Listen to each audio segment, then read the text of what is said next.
옵셔널 벤처스 BBK 관계사죠. 옵셔널 벤처스 개인 투자자들의 돈 140억. 예. 이 돈을 개인이 아니라 이명박 대통령 시절 다스가 가져갔죠. 복잡한 사안인데 저희가 여러 번 다뤘습니다.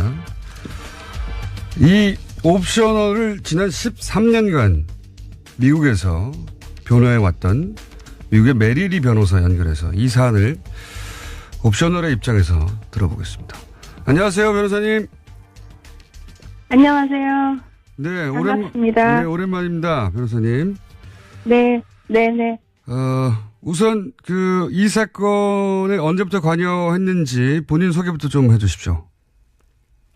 네, 2004년 옵셔널 캐피털 벤처스 코리아의 바뀌어진 이름 네. 그 회사가 민사 소송을 미국에서 시작하던 2004년부터 지금까지 이제 13년이 좀 넘었습니다. 네. 그래서 140억도 관련된 연방 정부 소송의 일부이기 때문에 역시 그 사건도 2005년에 시작이 돼서 비슷한 시기부터 지금까지 13년 정도 해왔습니다. 그러니까 소위 BBK 관련 사건을 맨 처음부터 맡아 하신 거죠, 사실상. 그렇죠. 예. 네. 저희가 이제 국내에선 이야기를 여러 차례 여러 각도에서 해왔는데 13년간 그러니까 다스와 그리고 김경준 씨를 상대로 양쪽을 상대로 싸운 변호사이신 겁니다. 그죠? 네. 그래서 맞아요. 네. 그래서 이제 누구보다 다스가 그동안 어떤 주장을 해왔고 그 과정에서 어떤 일이 있었는지를 잘 아시는 분인데, 자, 그동안 다스가 주장했던 바가 뭔지를 일단 간단하게 정리해 주십시오.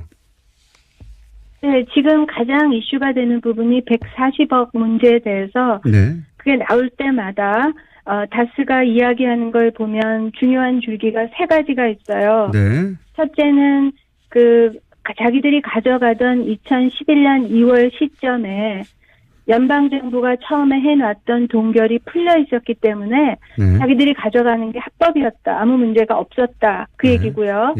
두 번째는 사람들이 왜 옵셔널이라는 작은 회사한테 갈 돈을 다스가 가져갔냐 이렇게 물어볼 때 자기들도 김경준 씨한테 돈을 청구한 채권자였고 옵셔널도 채권자였는데 두 개의 채권자가 있을 때 자기들이 더 영리하게 잘해서 먼저 가져갔을 뿐이기 때문에 잘못한 게 없다.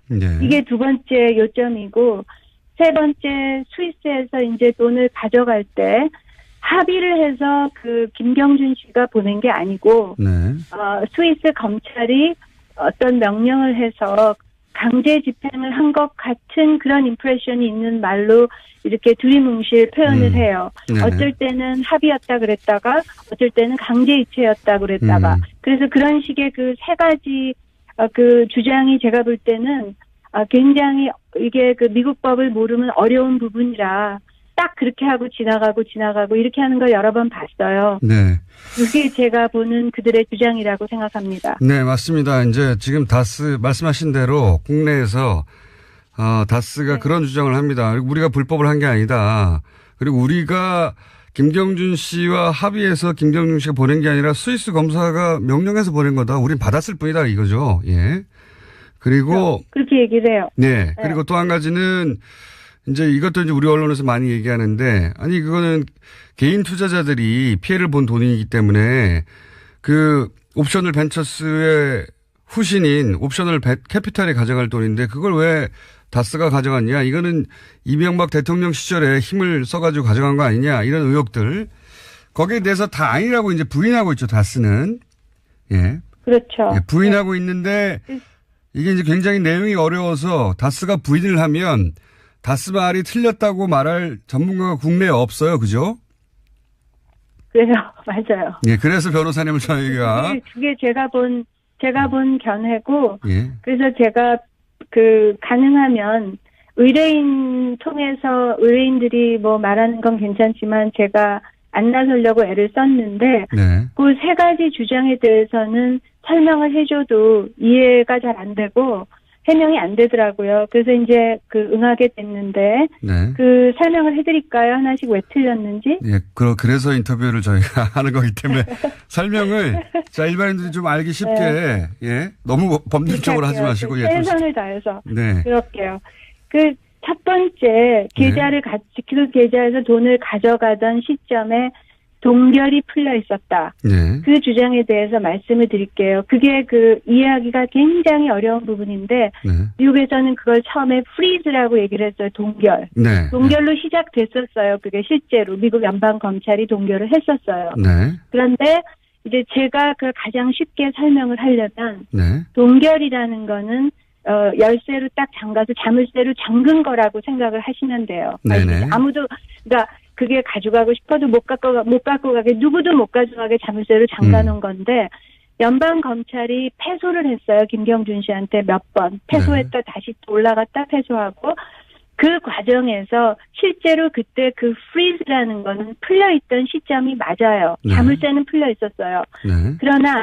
그러나 중요한 거는 자물쇠가 풀렸다 그래서 그걸 가져갈 수 있는 돈이 아닌 이유가 네. 미국 법에 자산이나 물건에 대해서 법원이 관할권을 이미 행사해 버리는 경우가 있어요. 그래서 이 단어가 너무 어려워가지고 일반인들이 이해를 못하니까 지금 이제 그렇게 돼버렸는데 영어로는 in rem이라 그래서 INREM이라고 라틴어에서 온 거예요. 네. 물건이나 어떤 부동산이나 자산에 대해서 이거는 법원이 지금 심의 중이니까 아무도 결론이 날 때까지는 못 가져간다라는 관할권을 이미 미국 법원이 행사한 다음이었어요. 이 모든 일들이 벌어진 게. 자물쇠는 아니지만 딱지는 붙여놓은 거군요. 그렇죠. 그러니까 못 가져가는 딱지가 빨간 딱지 붙여 있고 눈에 보이건 안 보이건 그 법원에 등장한 당사자들과 모든 변호사들은 알고 있는 사안이죠. 그러니까 모르는 사람이 가서 몰래 훔쳐갔으면 그 사람은 미국법 위반은 아니지만 네. 다스나 김경준 씨 그룹이나 옵셔널은 이미 판사 앞에 와서 그 관할권을 인정하고 소유권을 다투는 사람들이었단 말이에요. 그러면 그 사람들은 빨간 딱지를 인식하고 있었기 때문에 그걸 자기 마음대로 법원 명령 없이 떼고 가져가는 거는 미국 법에 위반이 됐던 거예요. in rem jurisdiction이라는 그 관할권의 위반. 그래서 그 처벌은 벌금과 혹은 5년 이하의 징역이라는 연방 형법 위반이었어요. 그래서 그게 불법이 확실하고 그런데 그거를 미국 연방 정부가 눈 감아준 사안입니다. 이게 그러니까 저는 그렇군요. 그렇게 확실히 믿고 있고 언젠가는 그 부분이 밝혀질 거로 보고 있고 그다음에 두 번째 잠깐만요, 변호사님. 그러니까 잠깐만요, 변호사님. 그러니까 네. 이게 가장 중요한 대목인 것 같은데 불법이 아니라고 계속 주장하지만 사실은 이게 불법이 명확하고 당시에 그 재판에 임했던 모두가 알고 있었다. 그런데 이명박 정부 시절에 이런 불법이 일어났는데 미국 정부가 여기에 대해서 조치를 취하지 않았다. 요렇게 요약될 수 있는 거죠? 네. 예. 그 사이에 무슨 일이 있었는지는 모르겠지만 우리 정부와 미국 정부 사이에. 그렇죠. 네. 그렇죠. 자, 알겠습니다. 맞아요. 두 번째는요? 두 번째는 옵셔널도 채권자였고 자기들도 채권자였는데 네. 자기들이 너무 잘해갖고 자기들이 먼저 그 돈을 회수한 건데 네네. 뭐가 잘못됐냐 이 주장이에요 항상. 네. 그럼 이제 제가 이게 완전히 거짓말이라는 거를 이 자리에서 제가 설명을 해드릴게요. 네. 그 스위스에 있던 그 계좌는 그 미국 관할권 하에 있던 계좌의 계좌주는 알렉산드리아 인베스트먼트라는 법인체였어요. 네.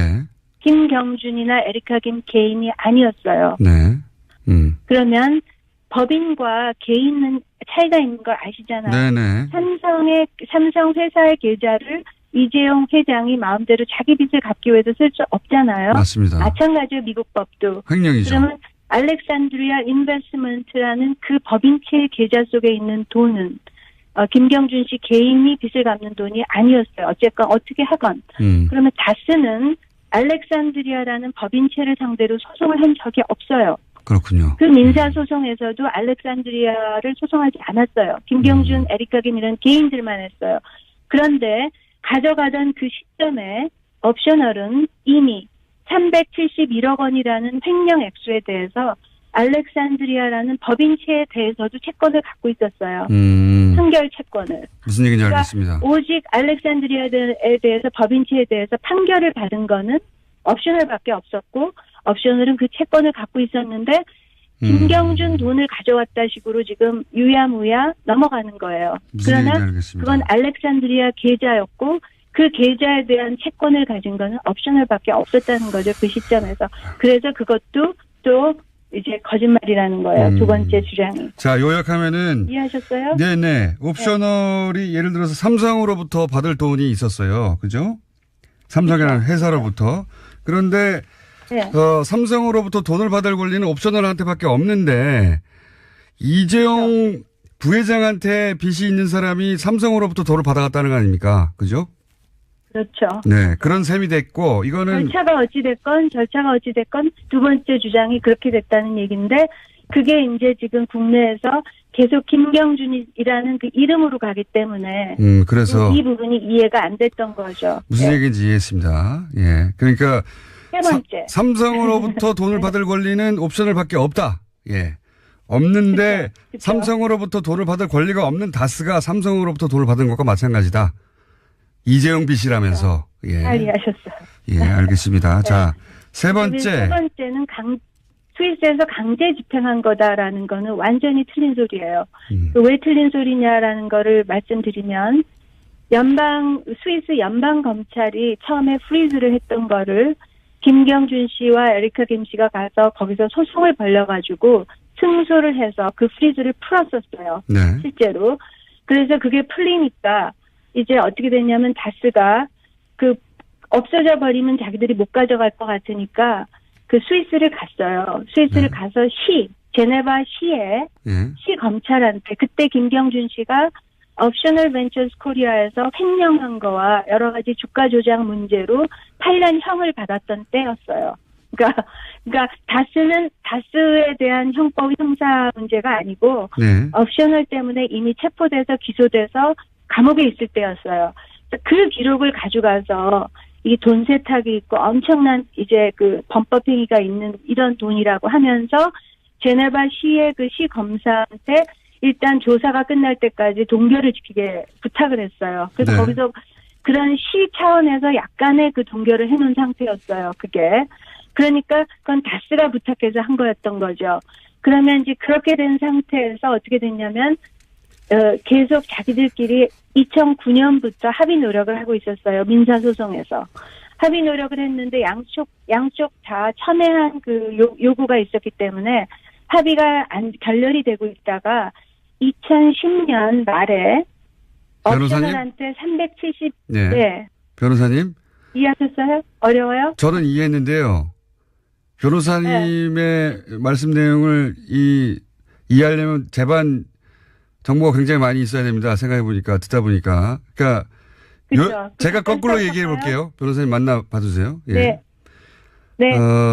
그러니까, 연방검사가 명령을 한 게 아니라, 시에 있는 검사한테 가가지고, 마치,